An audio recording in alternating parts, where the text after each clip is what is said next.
I'm Kim and I have been on home parental nutrition for nearly 9 years now.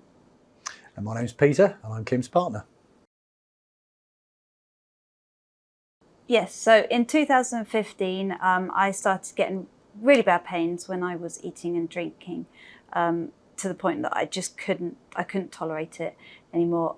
So they, usual things, go through the GP to the hospital, and they put me on enteral feed via a NG tube. I didn't have any benefit from that. I was still in a lot of pain.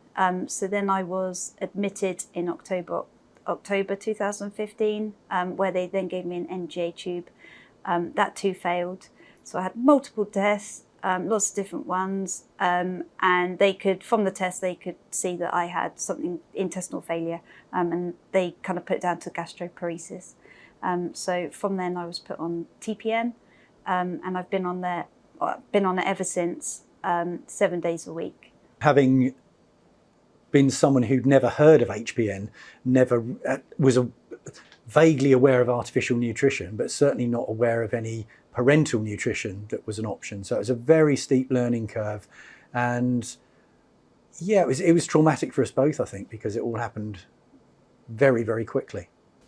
So when they knew that I was going to be going home on HPN, there was a time, kind of a process that they go through, and one of those processes is waiting for a home care company kind of to pick you up. So that I don't know how long that took, but I just remember that was a period where I was waiting in the hospital just for that. And then when you have a home care company, they then came in, explained what would happen at discharge and what kind of ancillaries to expect on the day.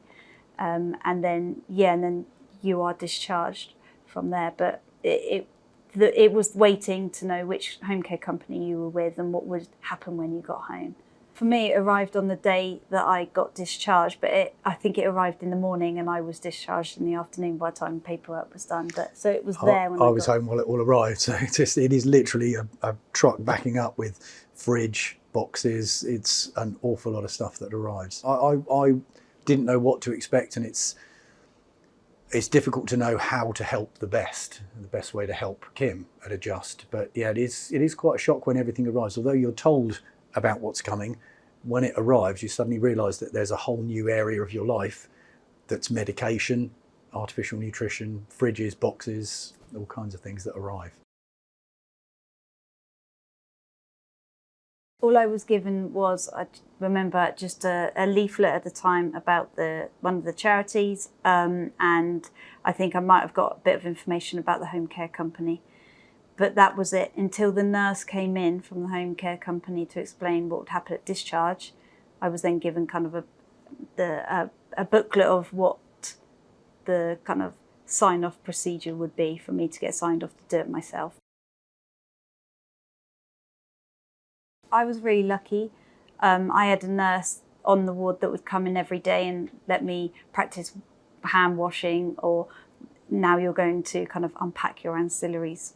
And then the nurse would take over and do the disconnection. So I had some kind of opportunity to practice before I was discharged, but then the main training happens when you're home and you have a nurse come in twice a day and train you up. And then you learn to disconnect first. That's always the first thing that they sign you off on. And then you learn to connect. And then you also learn to do your own dressings. So with the PICC line, I needed to be trained. So I would be doing the disconnection and the connections each time. So yeah, there is a process that you have to go through, but it's a difficult thing to learn because it's so alien to anything else you'd have ever done before. And I think I don't think enough attention was given to the infection prevention at the time, which we've now learnt the hard way is so vital with HPN. Preventing infections is so important, and I think more could have been done at the time to teach us about that. It just takes a lot of time to kind of process.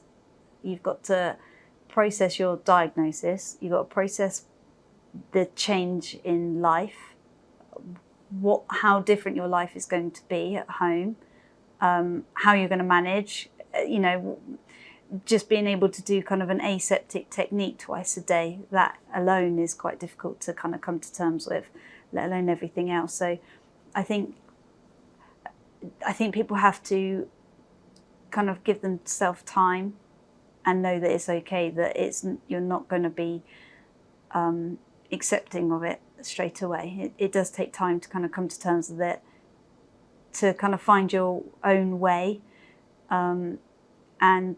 but also believing and that life will be okay on the other side, and that there won't be anything that you can no longer do, or that it just may take more planning or looking at it differently as to how you can make it safe.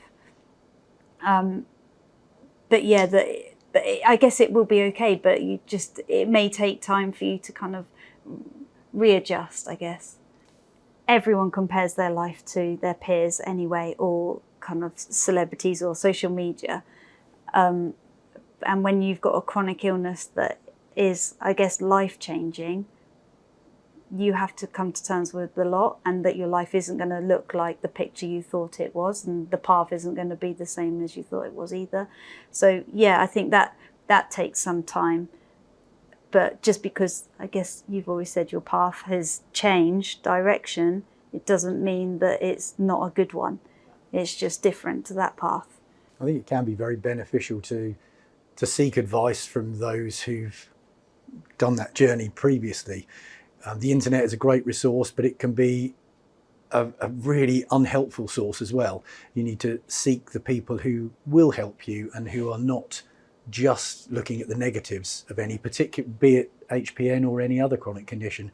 There are people who will be very negative about it. So I think it's important to seek advice and take a bit of guidance in a way from the people who are positive about it and can give you positive advice on how you proceed. I think that's important as well. The more we've learned about it, the more adaptations we can make so the impacts are minimal. So for example, we met through sports. So we found ways to carry on doing most of the sports we did before.